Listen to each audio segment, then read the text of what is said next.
continuer donc notre projet. Il est question donc du calage des canaux. Alors, nous sommes à ce niveau-là. Alors, nous avons calé le canal tertiaire, le canal secondaire 1 avec son lot de canaux tertiaires. Nous allons donc sur le canal secondaire 2, mais pour aller plus en profondeur. D'accord? Alors, nous sommes à ce niveau-là où nous avons déjà créé donc, la cote départ du canal secondaire. La cote départ au droit de chaque canal tertiaire. Par exemple, le canal tertiaire 2, 1, 2, 1, nous avons 155. Et lorsque nous regardons partout ici, c'est le plus élevé. Alors, donc, débuter donc, notre canal secondaire avec cette cote-là. Donc, nous retournons ici, voilà, sur donc, le profil en nom du CS1-2. Nous regardons le profil, l'axe en blanc déjà, et nous voyons ici. Nous avons donc nos différents canaux. CT1, 2, 1, qui est au même niveau que CT1, 2, 3. CT1, 2, 2, qui est là, n'est-ce pas? Et CT1, D, 4, qui est là. Donc, nous allons partir avec le CT1, 2, 2, celui qui vient juste après, et nous voyons qu'il a 25 mètres ici. Déjà, nous avons tracé donc l'axe de ce canal-là. On clique donc sur le dessin du profil et on va ici. Donc, le nom est déjà là. On peut mettre ici projet, profil en long, projet, ou on écrit simplement projet. C'est la même chose. Donc, projet. Projet. Alors, ici, c'est le compteur. Ici, c'est le nom de l'axe parent. OK? Donc, on laisse tout ça et on fait OK. Dans ce tableau qui apparaît, on clique ici simplement pour pouvoir débuter. Alors, on a sélectionné accrochage des objets et nous allons donc commencer ici. Sachant bien sûr ce que cela signifie, on clique ici, déjà sans mettre la cote, et puis voilà, on clique là, n'est-ce pas? Alors, on a bien sûr cette pente-là. Il faut savoir que la pente que nous devons mettre ici, qui a été donc choisie, c'est la pente 0,05%. Donc, nous allons dans la table donc, de cet axe, de ce profil-là, ici, donc dans ce menu-là, ici, on clique dessus, et puis nous avons ici. Alors, le profil commence là. Donc ici, on a 154. Donc on le sélectionne pour être sûr que c'est lui. Et on a 154 ici. D'accord? On va regarder là. Ok, donc on va cliquer là. Donc, on va mettre les 155.1. On clique dessus. Et on met donc notre pente 0,05. Voilà notre pente qui est mise là. Donc voilà la première partie. Notre cote débute par la cote, notre projet, donc notre ligne rouge débute par la cote la plus élevée, bien sûr, dans le calage. Et puis maintenant, nous voyons ici, nous allons caler ce deuxième canal là ici. Il a 25 mètres. Nous créons donc ici un PIV ici sur l'axe le toit, on l'a créé, on le met donc à 25 mètres ici. Le PIV est là, donc on va le mettre à 25 mètres. 25 mètres. Il est donc à 25 mètres. Ok, on va toujours maintenir nos pentes.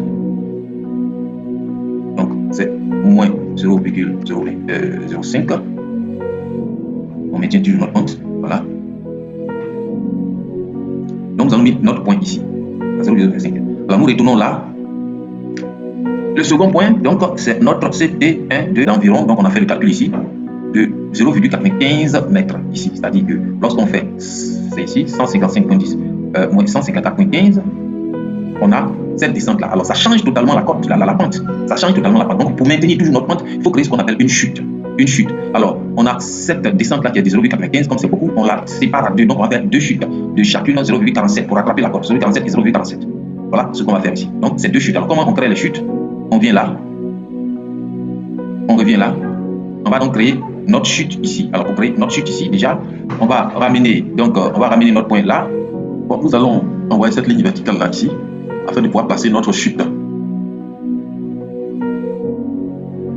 Notre première chute, attention.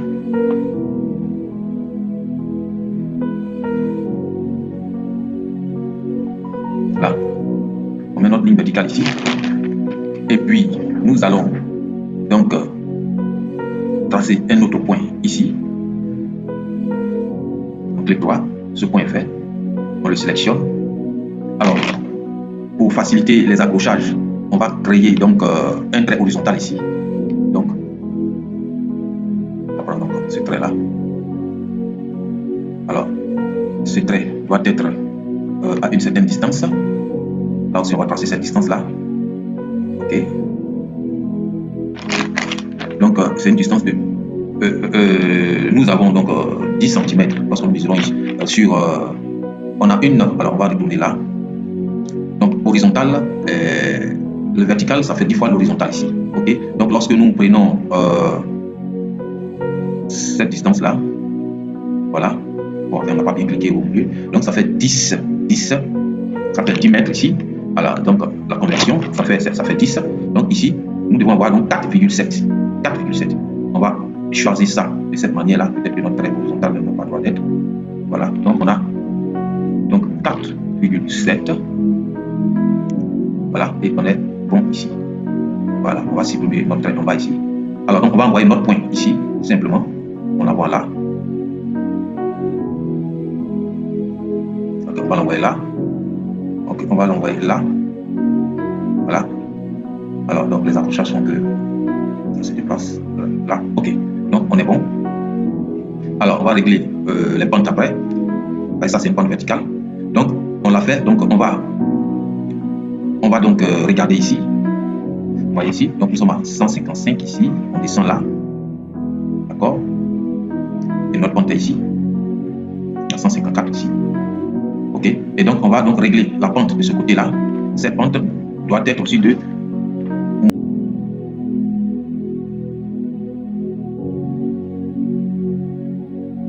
Donc le règle que j'ai fait, c'est que je dois normalement faire la première chute en aval, en amont de celle-ci. Voilà, parce que là, je dois faire la première chute ici. La première chute ici et la deuxième chute là. Parce que ça, c'est le niveau qu'on doit avoir les 15, les 155.15, je pense. On va voir ici. Donc, on aura la première vague, on a 155.10, 154.15, 154.15. D'accord? Donc, on va revenir en arrière rapidement. Ok, donc nous avons fait nos deux chutes, n'est-ce pas? Puisqu'on devait descendre de 95, n'est-ce pas? On devait descendre donc voilà d'une certaine distance.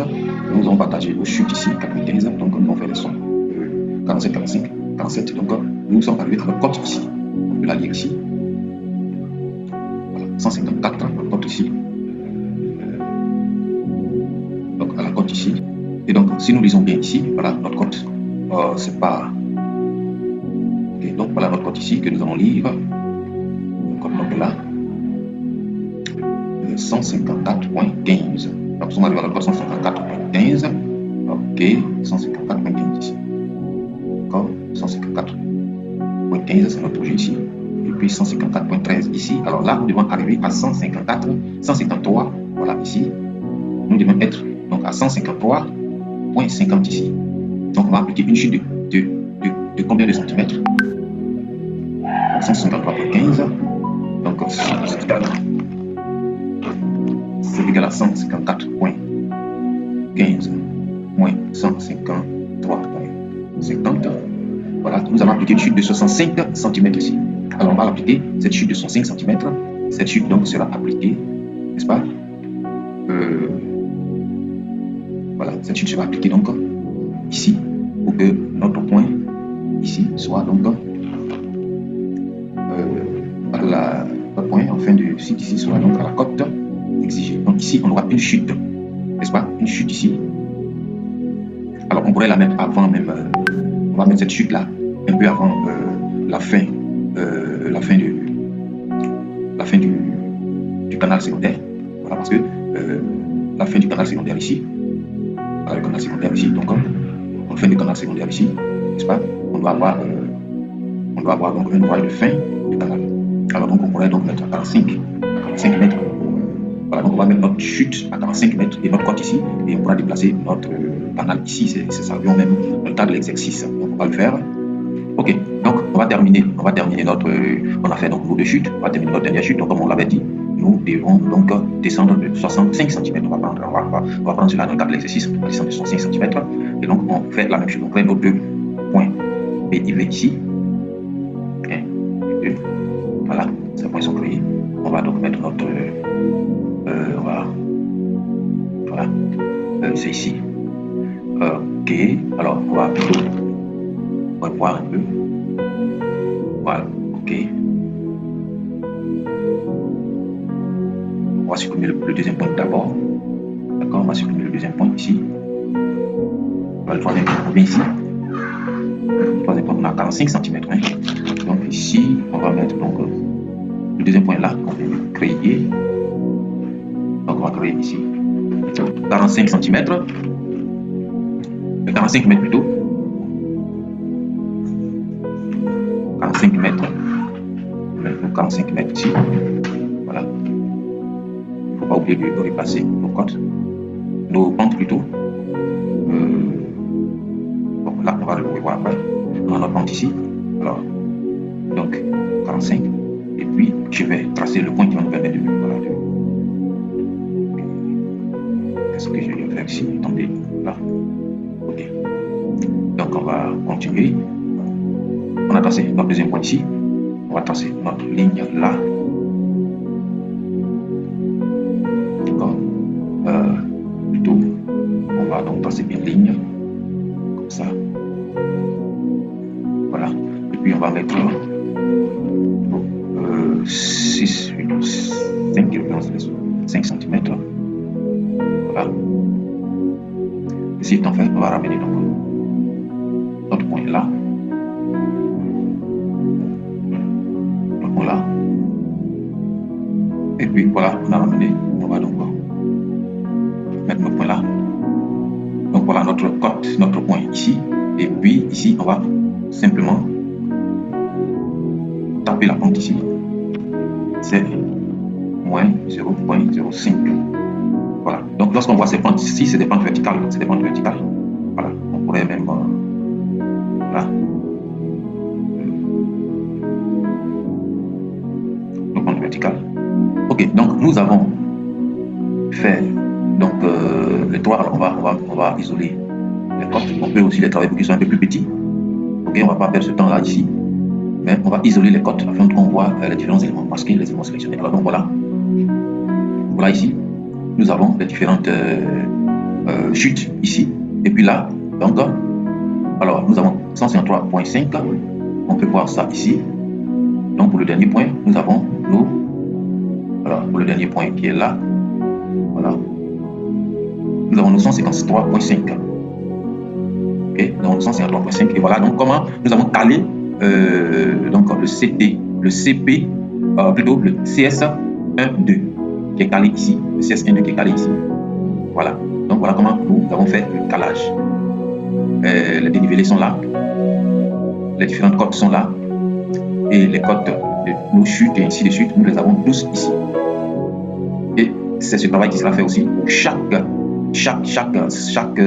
canal secondaire. Nous l'avons fait pour ce canal secondaire, nous faisons pour ce canal secondaire, et nous allons le faire aussi pour le canal primaire ici.